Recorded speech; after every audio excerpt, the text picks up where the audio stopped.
সন্ধ্যার কিছুক্ষণ পরে আনুমানিক ৭টার দিকে একটা নিউজ পাই যে বর্মি এলাকায় একজন শীর্ষ সন্ত্রাসী রয়েছে, যার নাম হচ্ছে শরীফ। সে সুমনের সহযোগী হিসাবে বর্মি এলাকায় কাজ করে।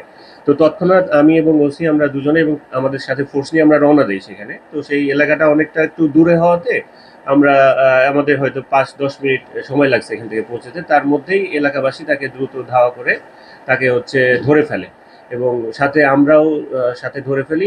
এরপরে তাকে জিজ্ঞাসাবাদ করি এবং তার বাড়িতে গিয়ে তল্লাশি করি। তল্লাশির এক পর্যায়ে তার কাছে আমরা একটা বিদেশি পিস্তল পাই আর কি। তার বাসার ড্রয়ার থেকে বিদেশি পিস্তল পাই, যার ভেতরে ১ রাউন্ড গুলি ছিল।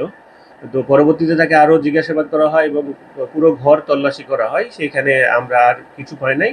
তবে স্থানীয় জনগণ এবং হচ্ছে আমাদের যে সোর্স তারা বলতেছে যে তার কাছে আরও অনেক অস্ত্র থাকতে পারে বলে আমাদের একটা ধারণা তৈরি হয়েছে।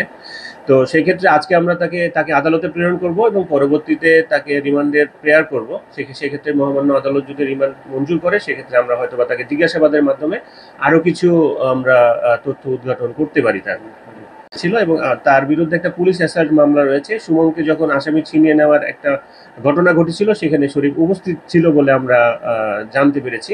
এবং সেই ক্ষেত্রে যেহেতু সে দীর্ঘদিন যাবৎ এলাকায় সন্ত্রাসী কার্যকলাপ চালিয়ে এসেছে, সেক্ষেত্রে আমরা হয়তোবা তার কাছ থেকে আরও কিছু তথ্য পেতে পারি বলে আমরা মনে করছি।